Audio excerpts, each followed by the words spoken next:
예, 대선 닭개비 오늘로 이제 마지막 시간입니다. 내일부터는 이제 뉴스 브리핑으로 돌아가서 방송을 진행하도록 하겠습니다.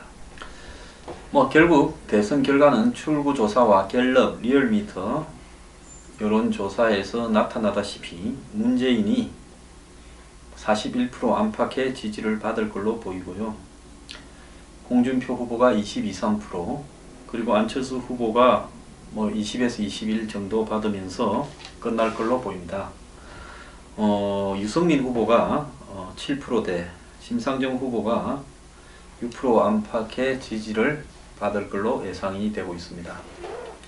자, 많은 보수의 어떤 이 지지를 하는 분들은 이번 결과가 충격적이고 실망스러울 거라고 보고 있습니다.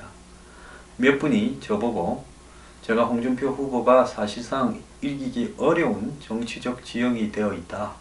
문재인 40%는 고정이고 안철수, 심상정, 유승민이 30% 이상을 가져갈 건데 어디에서 홍준표 후보가 30%를 넘길 표가 나오겠는가. 그래서 홍준표 후보가 25%까지는 갈 수 있을지 몰라도 그 이상을 받으려면 대선 방법을 바꿔야 된다. 수도권과 충청에서 15% 안팎의 지지를 받고 20, 30, 40대에서 10%도 안 되는 지지를 받고는 대선에 이기기 불가능하다. 그런데 좌파 척결, 종북 척결만 외치면서 반문재인 구도만 편성하고 박근혜 정권에 대한 우호적 시각을 유지한 채 어찌하여 대선에 이기겠는가. 다 모여 있을 때는 그 표가 많은 것처럼 보이지만은 전체 구도는 그렇지 않다. 보수가 한때는 35에서 40 정도는 기본으로 나왔는데 적어도 15% 이상의 보수가 이미 중도로 넘어가거나 심지어 좌파로 넘어갔다. 그렇다면 홍준표와 유승민을 합쳐도 30이 채 안되는 25에서 30의 지지율에 있는 상황에서 이기기 위한 선거 전략으로는 한마디로 부정부패 척결과 재벌을 비판하고 서민과 약자의 삶을 보듬어 안는 이런 이미지로 가야 되는데, 물론 홍준표 후보가 그런 말을 했다고 사람들이 저한테 전하기도 했지만은 한두 마디의 유세에서의 입장이 아니라 대중적으로 홍준표의 이미지를 그렇게 갖고 가야 된다. 애초에 이 대선은 박근혜 탄핵으로 시작되어서 구속으로 끝이 났고 그 영향에서 머물 수밖에 없는 대선이다.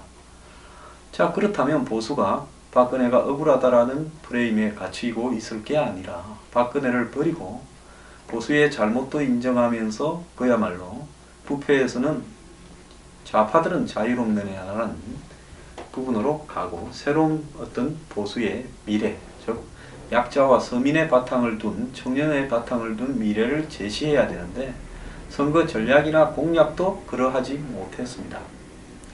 저도 사무실에서 뉴스 브리핑 이 스텝 요원 몇 분들과 지금 맥주를 한잔하고 이 출구조사와 개표를 10시까지 봤습니다.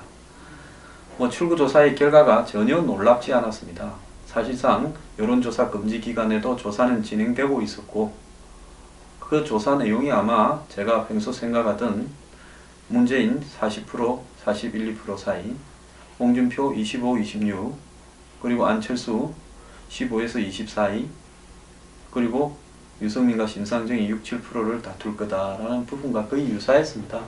안철수 후보가 그래도 표가 수도권에서 호남에서 좀 많이 나왔습니다. 자, 전체적으로 봤을 때 이번 대선의 패배는 출구조사보다 조금 더 벌어질 가능성도 있고요. 그대로 얼추 규정이 될 겁니다. 자, 그렇다면 여기서 이제는 모든 미련을 버리고 지난 12월 9일 탄핵 이후에 가져왔던 보수의 여러가지 패러다임에 대해서 이제 방향 전환을 해야 될 때가 됐다는 겁니다. 인정할 것은 인정하고 박근혜의 부패에 대해서 보수가 과감하게 결별을 해야 되고 끝까지 감싸고 싶은 사람은 박근혜와 함께 수구로 남아야 됩니다. 그리고 그 이후에 자유한국당의 프레임으로 이 선거에 승리할 수 없었다는 사실도 인정해야 됩니다. 유승민이 합친들 이겼겠습니까? 오히려 유승민 표 중에 절반 정도도 가지 않았을 거라고 보고 있습니다. 전체적으로 홍준표, 유승민이 합치면 30%, 문재인, 안철수, 심상정이 합치면 70%의 7대3의 구도가 형성됐습니다. 2007년 대선에 좌파가 풍비박산이 날 때에도 좌파는 64대 36을 유지했는데 이번에 우파는 30%밖에 되지 못하는 초라한 결과를 낳았습니다. 30% 미만으로 떨어질 가능성도 많습니다. 자, 이제 한국의 보수는 역사를 다시 써야 되고요. 이제 자유한국당은 문재인이라는 부분에 초점을 맞추어서 반문재인으로 3년만 버티면 총선에서 또 우리가 이길 것이다 라는 생각을 버려야 되고, 보수 정당들이 저는 완전히 새로 태어나거나 해체되어야 된다고 생각합니다. 물론 해체하지 않을 겁니다. 재벌업계에 못 주듯이 또다시 상투적인 수구 기득권 보수, 단순히 반대를 위한 반대에 매몰되어 갈 겁니다. 문재인 정권이 종북과 종중 그리고 반미 반일을 일삼지 못하고 안보를 위태롭게 하지 못하고 재벌과 붙어먹지 못하게 하기 위해서는 그야말로 논리의 바탕을 둔 엄정하고 객관적인 비판과 공격을 해야 됩니다.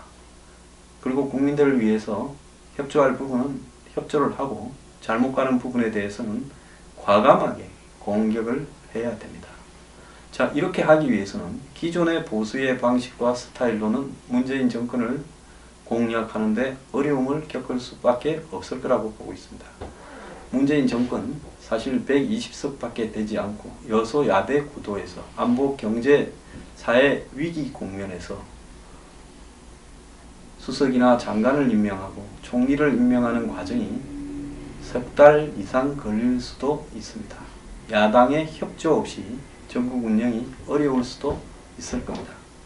그래서 제가 사실상 문재인이 당선될 수밖에 없는 게임이라는 전제하에 똑바로 하라고 몇 차례 이야기를 했습니다.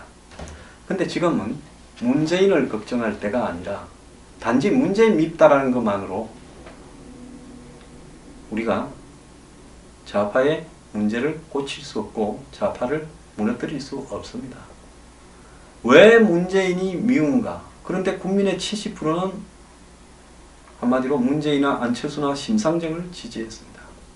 국민의 40%가 넘는 표는 문재인을 지지했습니다. 이제 그러면 그들과는 한마디로 다른 세상에서 살아가겠다는 겁니다.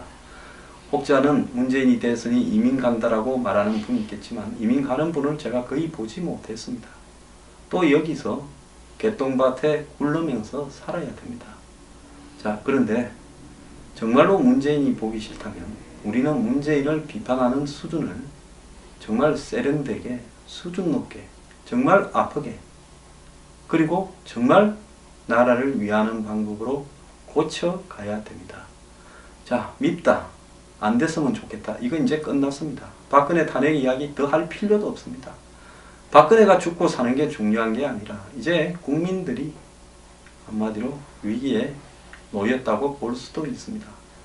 근데 그런 국민들이 일부밖에 되지 않는 것이 지금 현실입니다. 그렇다면 이 현실을 인정하고요.